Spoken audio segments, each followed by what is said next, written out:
ஏண்டி அம்மா இப்படி அறிவில்லாம மதையான தன் தலையில் மண்ணை அள்ளி போடுவது போல் போடுகிறையே? இந்த இளம் வயதில் உனக்கு வாழணும் என்று ஆசை இல்லையா என்று மயிலாத்தா பாட்டி சொன்னார்கள். அதற்கு அம்மா ஒரு பதிலை சொன்னார்கள். என்ன சொன்னார்கள்? என்ன இளம் வயது முதிர்ந்த வயது என்று இருக்கிறது. தலையில் இறைவன் எதை எழுதியிருக்கிறாரோ அதுதான் நடக்கும். வயதை பற்றியெல்லாம் நினைத்து கவலைப்பட முடியுமா என்ன என்று அம்மா சொன்னார்கள். அதற்கு அப்பா அங்கு சேரில் அமர்ந்திருந்தார். அப்பா சொன்னார், ஏன் அம்மா அவளிடம் அறிவுரையை சொல்லாதீர்கள். ஏனென்றால் உங்கள் மதிப்பை நீங்களே குறைத்து கொள்ளக்கூடாது. அவளிடம் சொல்வது அப்படித்தான் அம்மா, சேற்றில் கல்லை அடிப்பது போல் இருக்கும் என்றார் அப்பா. அதற்கு அம்மாவுக்கு கோபம் வந்தது. ஆமாம், நானெல்லாம் இப்போது உங்கள் பார்வைக்கு சேரும் சகதியும் சாணியும் ஆகிவிட்டேன் அல்லவா?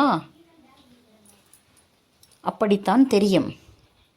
ஏனென்றால் மஞ்சக்காமாலை வந்தவன் எதை பார்த்தாலும் அவனுக்கு மஞ்சள் கலராகத்தான் தெரியும். அப்படித்தான் இருக்கிறது உங்கள் வார்த்தை என்றார்கள் அம்மா. அதற்கு மயிலாத்தா பாட்டி ஒரு பதிலை சொன்னார்கள். என்ன சொன்னார்கள்? ஏண்டி அம்மா, அவன் என்ன சொல்லிவிட்டான் உன்னை? நீ இப்படி பாய்கிறாய் என்று கேட்டார்கள். அதற்கு அம்மாவும் ஒரு பதில் வைத்திருந்தார். நான் எப்படி பாய்கிறேன்? நீங்கள் அதில் குற்றம் கண்டுபிடித்து விட்டீர்கள். நானும் உங்களை கவனித்து கொண்டுதான் இருக்கிறேன் அம்மா. இப்போதெல்லாம் ஃபுல்லாக மகனுக்குத்தானே சப்போர்ட் செய்கிறீர்கள். நியாயத்தின் பக்கம் நீங்கள் இல்லையே. நீங்களும் ஓரவஞ்சகமாக பேச ஆரம்பித்து விட்டீர்கள். அது நெடுநாள் ஆகிவிட்டது. நான் தான் உங்களிடம் இதை சொல்லவில்லை. இப்போதும் ஏன் சொல்கிறேன் என்றால் என் மனம் பொறுக்கவில்லை, அதனால் தான் சொல்கிறேன் என்று அம்மா சொன்னார்கள். அதற்கு மயிலாத்தா பாட்டி ஒரு பதிலை சொன்னார்கள். என்ன சொன்னார்கள்? ஏண்டி அம்மா, உனக்கு அப்படியா தோன்றுகிறது? நான் ஒருபோதும் ஓரவஞ்சனை செய்ய மாட்டேன். அவன் வேறு நீ வேறு என்று நான் இதுவரையும் பிரித்து பாய்த்ததே கிடையாது. ஏனென்றால் இரண்டு கண்ணையும் ஒரே பக்கத்தில் பார்த்தால்தான் பார்வை ஒரே மாதிரி தெரியும். இரண்டு கண்ணையும் இரண்டு பக்கம் பார்த்தால் பார்வை தெரியாது. அதனால் தான் உங்கள் இருவரையும் ஒரே மாதிரித்தான் நான் பார்ப்பேன். ஏனென்றால் நீ என்னை அப்படி சந்தேகப்பட்டு சந்தேக கண்ணோட்டத்தோடு நீ என்னை பார்க்கிறாய். அதனால் தான் நான் உனக்கு அப்படி காட்சி அளிக்கிறேன் என்று மயிலாத்தா பாட்டி சொன்னார்கள். அதற்கு அம்மா சொன்னார்கள், ஓ, இப்போ அப்படி ஆகிவிட்டதோ? சரி சரி, பரவாயில்லை. அதனால் என்னம்மா, நீங்கள் எனக்கு என்ன செய்தால் என்ன? ஓரவஞ்சகம் செய்தால் என்ன? நியாயம் நல்லதை செய்தால் என்ன? கெட்டதை செய்தால் என்ன? எதுவானாலும் பரவாயில்லை. என் வாழ்க்கையில் நிறையா பார்த்து விட்டேன். இதையும் பார்த்து விடுகிறேன். 10ஓடு 11ஆக சேர்த்து கொள்கிறேன். ஒன்றும் பிரச்சனை இல்லை அம்மா என்று அம்மா சொன்னார்கள். அதற்குள் வேலை முடிந்து தெய்வானையக்கா வீட்டுக்கு வந்தார். தலையில் சாந்து சட்டி சுத்தியெல்லாம் வைத்து கொண்டு வந்தார். வந்தவுடன் தலையில் இருக்கும் சாந்து சட்டியை இறக்கிவிட்டு ஒரு செம்பு தண்ணி அருந்திவிட்டு திண்ணையில் அமர்ந்தார். இவர்கள் வாக்குவாதம் செய்து கொண்டிருந்தார்கள். அதற்கு தெய்வானை அக்கா சொன்னார்கள் அம்மாவிடம், அம்மா, நீ சும்மாவே இருக்க மாட்டையா? எதற்கு தேவையில்லாமல் நீ எதையாவது பேசிக்கொண்டிருக்கா துணை என்று தெய்வானையக்கால் மயிலாத்தா பாட்டியிடம் சொன்னார்கள். அதற்கு மயிலாத்தா பாட்டி ஒரு பதிலை சொன்னார்கள் மகளிடம். ஏண்டி, நீ வேற, சாமி வேற, தாயம்மா வேற என்று நான் என்னைக்காவது பிரித்து பார்த்திருக்கிறேனா? நீ நான் பெத்த மகள். அவர்கள் 2 பேரும் நான் பெறாத பிள்ளைகள். இருந்தாலும் நான் பெற்ற பிள்ளை மாதிரித்தான் நான் அவர்களை மனதில் வைத்திருக்கிறேன். தாயம்மா என்னை பார்த்து ஓரவஞ்சகம் செய்கிறீர்கள், அவனுக்கு சப்போர்ட் பண்ணுகிறீர்கள் என்று என்னை சொல்லிவிட்டாள். அது எனக்கு எவ்வளவு கஷ்டமாக இருக்கிறது தெரியுமா உனக்கு என்று மயிலாத்தா பாட்டி தன் மகளிடம் சொன்னார்கள். அதற்கு தெய்வானை அக்கா ஒரு பதிலை சொன்னார்கள். அம்மா, அதிகம் பாசம் வைத்துவிட்டால் இப்படித்தான் எல்லாம் வரும்.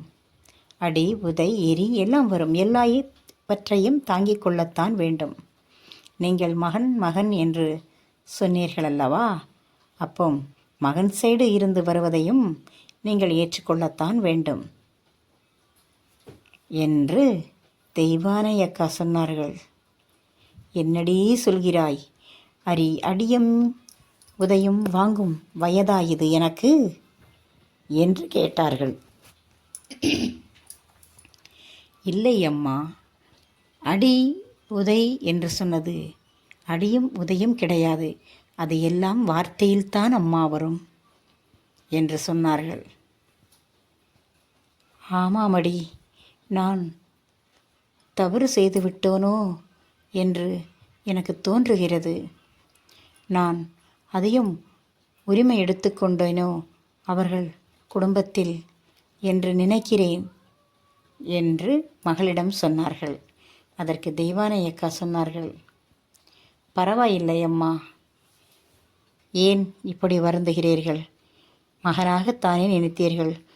நாம் 2 வீடும் ஒரே குடும்பமாகத்தானே இத்தனை வருடமும் இருந்தோம். இந்த ஒரு வார்த்தையை வைத்து அப்படியெல்லாம் நினைக்க வேண்டாம். பாவம் அந்நியார் ஏதோ ஒரு மன உளைச்சலில் அந்த வார்த்தையை விட்டிருப்பார்கள். இல்லை என்றால் அந்நியார்களை பற்றி நமக்கு தெரியுமல்லவா? எவ்வளவோ நல்ல மனுஷியாகத்தான் அவர்கள் இருந்தார்கள், பொறுமையாக இருந்தார்கள். அப்போது அண்ணன் செய்த ஒரு செயல்பாடுகளும் தான் அவர்கள் மனதில் ஆறாத காயமாக ஆழமாக பதிந்து விட்டது. அதனால் தான் என்ன செய்வது, அவர்களும் ஒரு பெண்தானே அம்மா, எவ்வளவு தாங்க முடியும்? நம் கண்ணாரே நம் எத்தனையை பார்த்திருக்கிறோம். அவர்களாவதும் உயிரோடு இருக்கிறார்கள். அவர்கள் இடத்தில் நான் இருந்திருந்தால் எப்போதோ மண்ணுக்குள் போயிருப்பேன் அம்மா. அத்தனையும் தாங்கிக் கொண்டுதான் அவர்கள் இருக்கிறார்கள். அந்நியாரையும் குற்றம் சொல்ல முடியாது அம்மா என்று சொன்னார்கள். அதற்கு மயிலாத்தா பாட்டி ஒரு பதிலை சொன்னார்கள். ஆமாண்டி, சரிதான் நீ சொன்னதெல்லாம். இருந்தாலும் என்ன செய்வது? அவன் இப்போது பழைய மாதிரி இல்லை, திருந்தி வந்திருக்கிறான். அவள் ஏற்றுக்கொள்ள மாட்டேன் என்று அடம் பிடிக்கிறாள். இப்படியே போனால் பாவம் இவர்கள் குடும்பம் எப்படி இருக்கும்? பாவம் அந்த பிள்ளை என்ன செய்யும்? அதனால்தான் என் மனம் கேட்காமல் அவர்களுக்கு ஒரு நேரமும் உபதேசம் செய்கிறேன். அவர்கள் கேட்க மாட்டார்கள் என்று எனக்கு தெரியும். இருந்தாலும் என் மனம் அதை ஏற்றுக்கொள்ள மாட்டேங்குதே, நான் என்ன செய்வது என்று மயிலாத்தா பாட்டி சொன்னார்கள். பரவாயில்லை அம்மா, அதை விட்டுவிடுங்கள். அதை மனதில் ஒரு ஓரத்தில் நீங்கள் ஒதுக்கி வைக்க வேண்டாம். அதை ஒரு பாரமாக நினைத்து சுமக்க வேண்டாம். அதை நீங்கள் இப்படி சொல்லிவிட்டால் என்று நீங்கள் நினைத்து மனதுக்கு பாரத்தை ஏற்றி விடாதீர்கள். எல்லாம் சரியாக போய்விடும். குடும்பம் என்றால் அப்படித்தானே இருக்கும். உங்களுக்கு நான் சொல்ல வேண்டிய தேவையே இல்லை. ஏனென்றால் உங்களுக்கு எல்லாம் தெரியும். உங்கள் அளவுக்கு எனக்கு வயதும் இல்லை, அறிவும் இல்லை அம்மா. அது உங்களுக்கே நன்றாக தெரியும். மனசை போட்டு வருத்தி கொள்ளாதீர்கள். நீங்கள் நிம்மதியாக இருங்கள். சிறு குழந்தை நெஞ்சில் எட்டி உதைத்தால் அது காலை நம்ம வெட்டியா விடுவோம்? இல்லை இல்லையா? வெட்ட மாட்டோம். அதை மன்னித்து தூக்கி வைத்து கொஞ்சுவோம். அதே மாதிரித்தான் அன்னியார் சொன்ன வார்த்தையும். அன்னியாரை மன்னித்து விடுங்களம்மா. அவர்களுக்கு பதில் நான் உங்களிடம் மன்னிப்பு கேட்கிறேன். அன்னி சொன்ன வார்த்தைக்கு மன்னித்து விடுங்களம்மா என்று தெய்வானை அக்கா சொன்னார்கள். நீ ஏண்டி என்னிடம் மன்னிப்பு கேட்கிறாய்? அவள்தானே என்னிடம் சொன்னாள். நீ எதற்காக என்னிடம் மன்னிப்பு கேட்க வேண்டும்? அது ஒன்றும் தேவையில்லை. யாரும் என்னிடம் மன்னிப்பு கேட்க வேண்டும் என்று நான் எண்ண மாட்டேன். சற்று அவள் சொன்னவுடன் என் மனம் பதறிவிட்டது. அதனால் தான் என் வலியை உன்னிடம் நான் இறக்கி வைத்தேன் என்று சொன்னார்கள். மயிலாத்தா பாட்டி, சரி அம்மா, அது போகட்டும், விட்டுவிடுங்கள் என்று தெய்வானை அக்கா சொன்னார்கள். லைக் பண்ணி சப்ஸ்கிரைப் பண்ணுங்கள்.